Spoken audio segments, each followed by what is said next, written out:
Hi there, it's Karen Leabo with vintagedazz.etsy.com here with another vintage haul video. This is going to be part 2 of a lifetime of collecting. My mother-in-law she's 92 years old. She's moving from independent living to assisted living, and she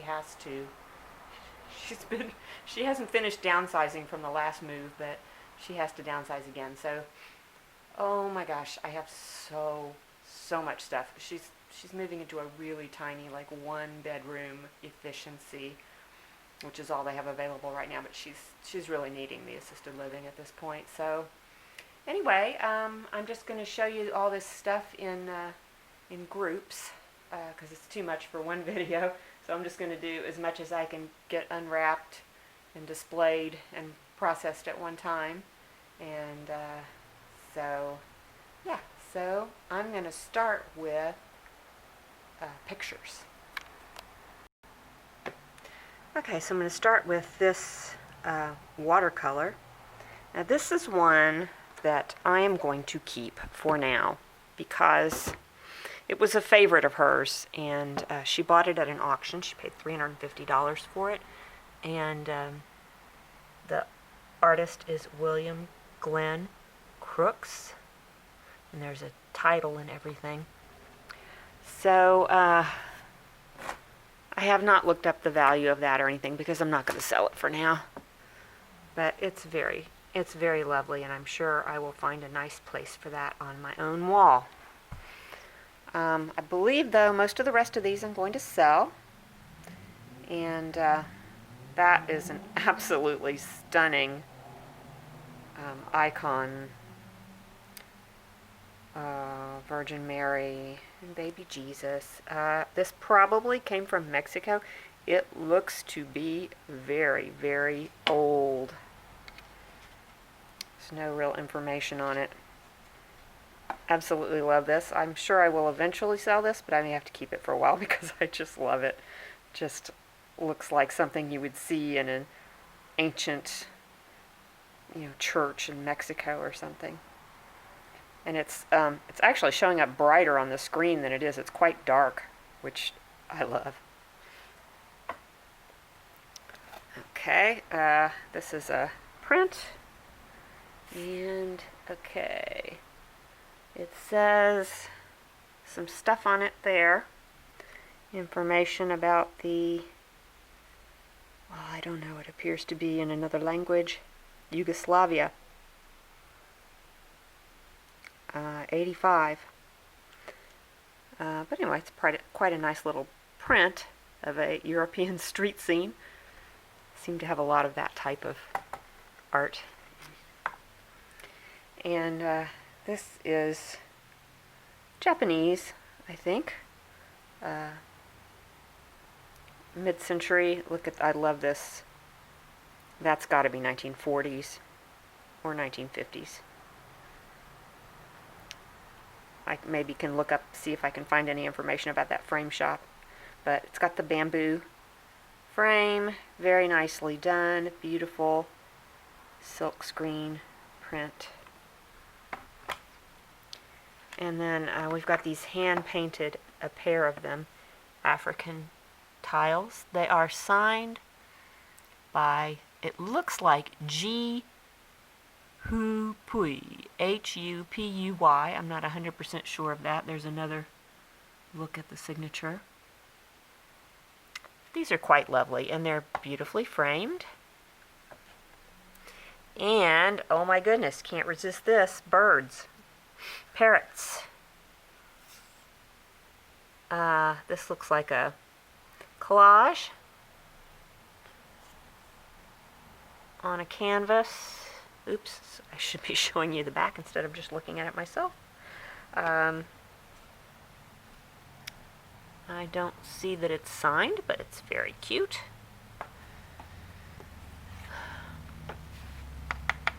I think this is a embossed copper, some type of metal anyway. Oh my goodness, look at this old label on here. It's very interesting.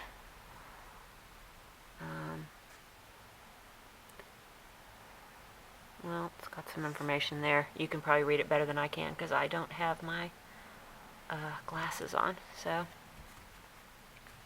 oh, and I just love this. This is another one I'm going to have a hard time parting with. A beautiful print by G. Farrell. It's an ibis. Ibis? That's a really nice print. And belong to Gail Farrell. So we know who the artist is. That's nice. Here's a lithograph. Looks to be fairly old. It looks like it's Venice, Ponte di Rialto in Venezia. So yes, that would be the Rialto Bridge in Venice.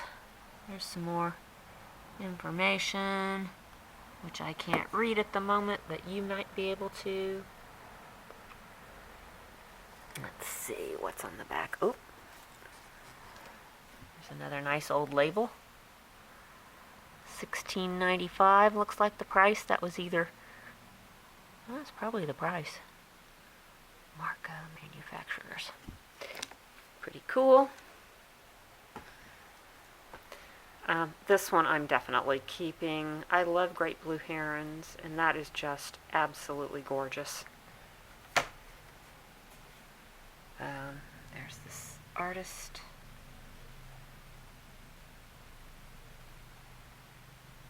Blue herons, Blue Odyssey. That's what that says. It is signed. Oh, look, here's some information about the artist on the back. Art LeMay. Well, that's interesting. Okay, that's pretty cool. I like having information about the artist right on the picture where I don't have to keep it. This is Lengthening Shadows by Robert H. Whitmore. I haven't looked up any of these. She had, okay, as many pictures as I have shown you. Well, these may be the only pictures I've shown you so far, but she has 10 times more than this. She's going to be covering every square inch of her walls with pictures. She loves her art. She had a very hard time parting with any of it. Okay. This is an original watercolor. That's beautiful. It's got glass. That's odd. I don't see a signature. So let's see what's on the back. Nothing. Oh, what a shame. No idea who that artist is, but isn't that gorgeous? Love it. Oops. And, oh, look at this. Chinese or Japanese. Wow, that's so cool. I wish I knew more about Asian art.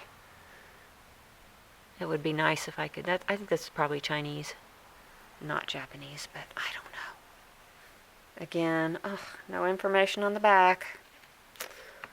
But that's just lovely. It's a little bit yellowed, but it's beautiful. Okay, so now I'm going to switch over and show you a table full of knickknacks. So around.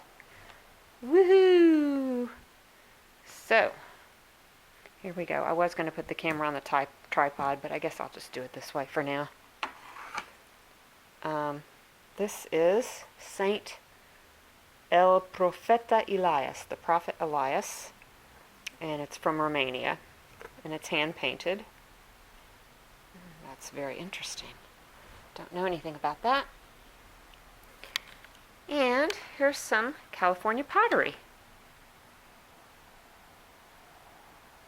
A lot of it's not marked, but you can just kind of tell by looking at the glazes that it's California pottery. If it looks like Fiesta ware, it's probably California pottery. Oh, look at this sweet little thing.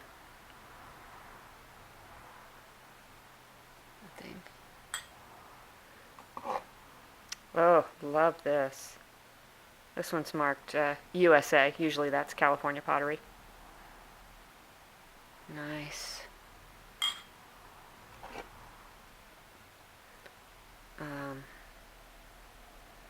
Got some teacups, coffee cups. Yep. I guess I have 3 of those, yellow, orange, and purple. And there's possibly another one somewhere that I haven't unwrapped yet, so I'm not going to put those for sale until I see it all. So in part 1 of this series, I showed you a little basalt animal carving, and I knew I had some more, so here's some other ones. This one is a peacock. This one seems to be a fish. I really like that one. It's interesting how it's composed. And then, oh, this is some chickens. Oh, made in China. Okay, that's helpful. I wasn't really sure where they came from. And we have this little green glass vase. It is not marked. I've had these before, but I don't really know who makes them. It's got, it's kind of got some wear on it, so not sure what I'll do with that. This is a little pressed flower, dried flower picture frame in the leaded glass. I have had these before. They seem to be popular. It says made in China, but I think that there is a company that sells these. Let's see if I can, because I'll just see if I can find my old listing that I had one of these. And we have here Mexican pottery duck. This is burnished. Okay, I'm blanking on the name of the place where it comes from. But that's cute. And then I have another little piece right here. Look at this little guy. This one I believe is glazed and not burnished, but look how cute he is. Oh, that is adorable. I don't think either of them are signed. But they're nice examples, things that you don't see quite as often. And then we have a green glass Buddha, and I love his little wooden stand because it's just perfectly shaped to fit him. This has a bubble in it, so I know that it's not jade. It's glass, but it's beautiful. And this is a rattle. I have no clue. No clue. It looks like Mr. Potato Head, doesn't it? No idea where that's from. But this one, another rattle. This one has Cocopelli on it, so this is Southwestern. Let's see, who does Cocopelli? Is it the Hopi that are big on Cocopelli, or the Navajo? I can't quite remember. Maybe the Navajo. Maybe both of them. I don't know. But that's cute. And then we have a third rattle. If I had to guess, I would say this one's African.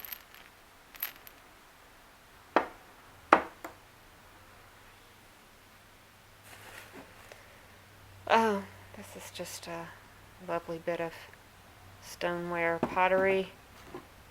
It might be 1970s. Has that look about it. It does appear to be signed. J. Lavoy? No, I'm sorry. You can see it though.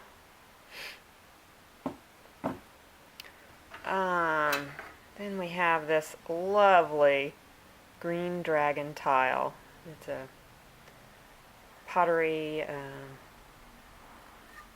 what do you call it? Earthenware type, Majolica type. It is dated 1937. Gotta love anything with a date on it. It does have some chips, but I still think it's awesome looking. I think it will sell because it's so cool. And here we have a metal souvenir tray. I guess it would help if I put it right side up. Oh dear, what is this? It's a World's Columbian exhibition. What was that? What year was that? Early 1892. Yeah, 1892 I think is when it was. Celebrating 500 years since Columbus. Anyway, it's got some buildings and things on it. Silver plate. That's pretty cool. I like that. A lot of World's Fair and exposition souvenir collectors out there. This looks Islamic, maybe? Middle Eastern, anyway. Maybe made from tin. Not 100% sure what the metal is on that. That's beautiful. Oh, I love that. Okay, we have some little figurines. We have a pewter cat. And this is a Burmese. And there is the maker.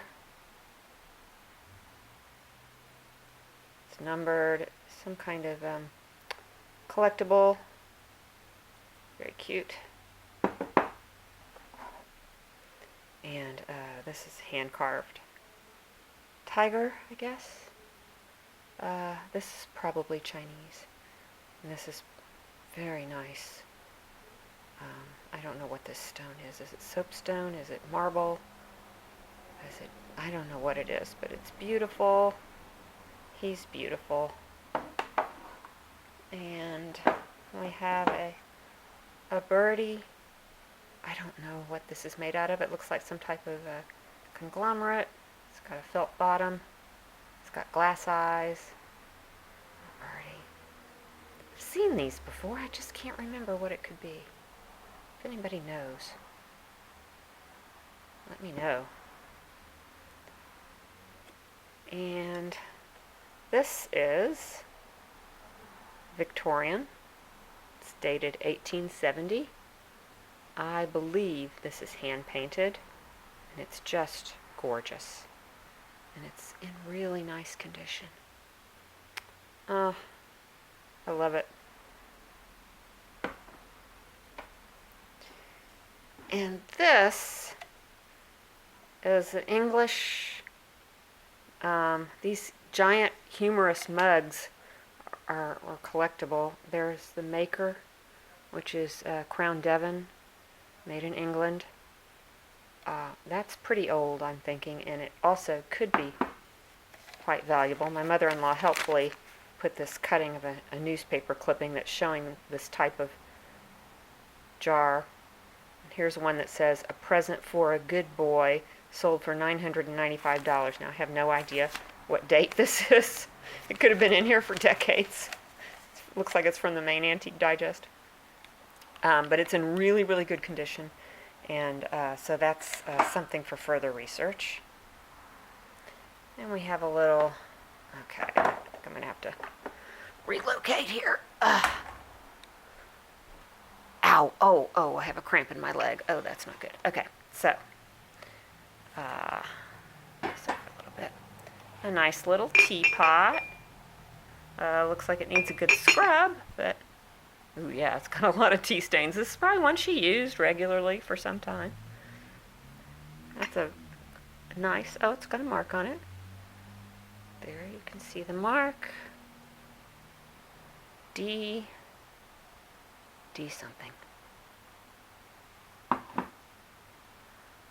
While we're on teapots, this is another teapot. This is a probably Japanese, I'm thinking. It's really, really lovely. And it does, I don't know if you're going to be able to see it, it does have an impressed mark, but it's very faint.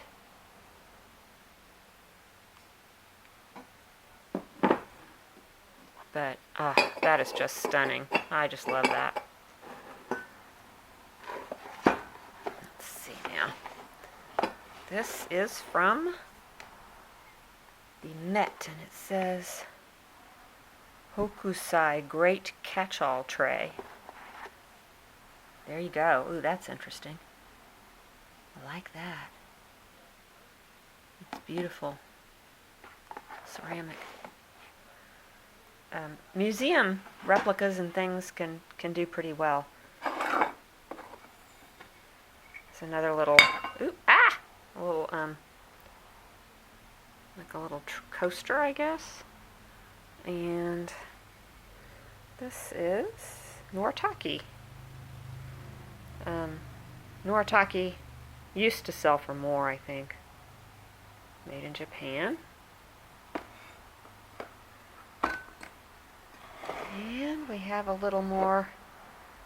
This is Catalina pottery, which is one of the very desirable California potteries. Unfortunately, it's got some little nicks. They're very tiny, flea bite. So I'll have to see if this is a valuable piece. The little flea bites may not matter so much, but I don't know. Lovely bowl. Be nice for candy or nuts. It's not marked, and I don't know that this is California pottery. It's nice, though. Okay, and how about this? Awesome double-decker coffee pot, I guess. It has a cord inside. I haven't checked to see if this is operational at all. I don't think this was one she was using. I think this is one she bought and probably never used. It has some controls down there, but we'll have to check that out. This is more California pottery. Nice little ewer.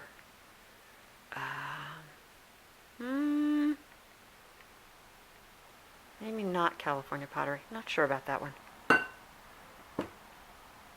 Okay, now these, I only put out a couple of pieces. I have an entire set.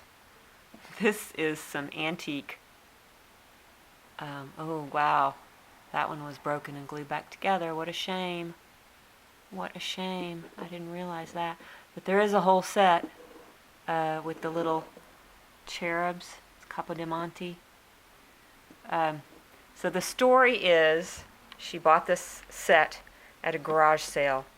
And this woman said that it had belonged to her grandmother, and she was very embarrassed by it. She just thought it was so tacky, and it really kind of is even now. Oh my gosh, I mean, look at it. It's just so over the top.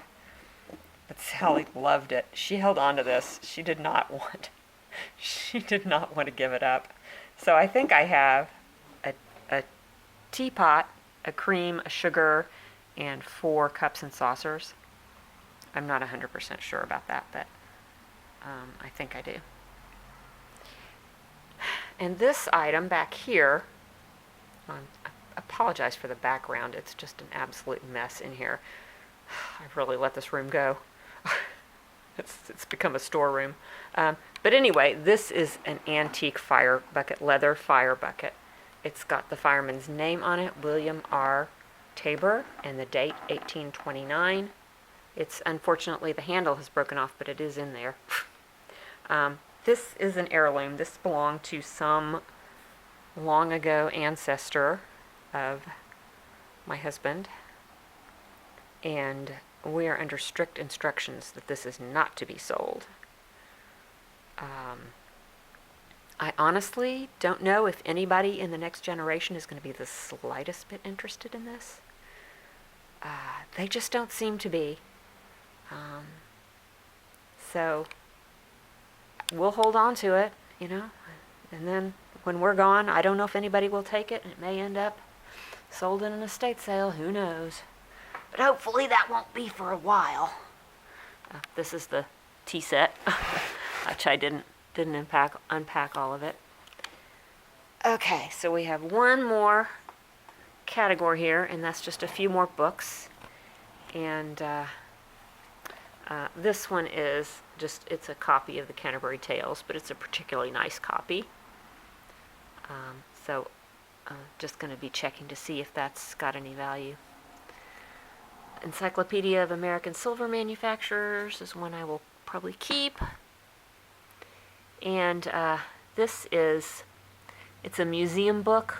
It went with a, the Oceanside Museum of Art did a show with Millard Sheets.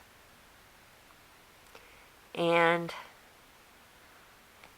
I don't know if you've ever seen it, but this print right here is Millard Sheets. It's giant, and it is signed and numbered. And he's a pretty famous California artist, and a real favorite of Sally's. She was a docent at the museum when this was going on. I'm not sure what year this was, sometime in the 90s maybe. So yeah, I don't know. I may just keep this, and eventually I will sell that print. It was always my intention to sell it, but once I got it on the wall, I kind of liked it. So this is another museum book. Sometimes these can be worth something. Mendocino, Past and Present. I don't know what this is. It looks older. This is another Oceanside Museum of Art, art of the WPA era, from collections of the San Diego region. Sally has a WPA painting. That's one of her prizes. That will stay with her till the end.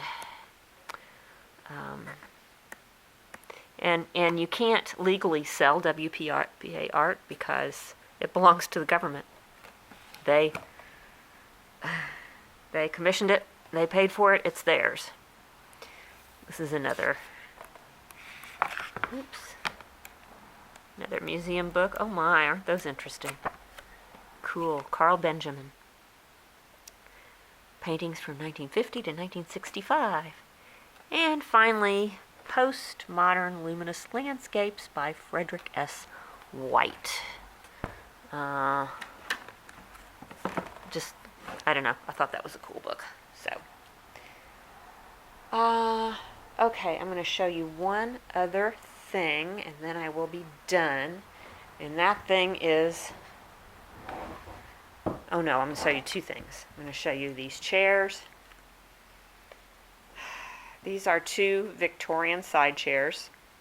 We went round and round and round. I got asked probably at least 20 times if I wanted these chairs. And I kept saying, I want them. I do not have space for them. I still am trying to deal with the chairs that we inherited from Rob's father. We still have chairs out in the garage, antique chairs, that we don't know what to do with. But they were, she was going to take them with her, and then really there's just not the space, and her mother did the needlepoint on these. And there was actually a whole set of furniture. One of her daughters has, one of Rob's sisters has a love seat. I think there was a big easy chair that another sister has. It was all broken up, which is sad. But anyway, she's been dragging around these chairs her whole life. And in the end, I finally decided I couldn't stand to see them just given away or sold at the sale they have there. So I took them, and they're lovely, and they're in beautiful condition. So I'm going to have to do something with them. I don't know. I've got to find a place for them. And then this really is the last thing, but this is the vitrine cabinet. I've been lusting after this for years. It does have shelves. They're not in right now. It has glass shelves. And it's going to go in that corner somehow. Oh my God. So this is some repair work I did to the fretwork. There's just one tiny piece missing. Oh, I'm so sad. But anyway, that is it for the haul. Thank you so much for joining me. These items, most of these items are or soon will be for sale in my Etsy shop at vintagedazz.etsy.com. And that's it.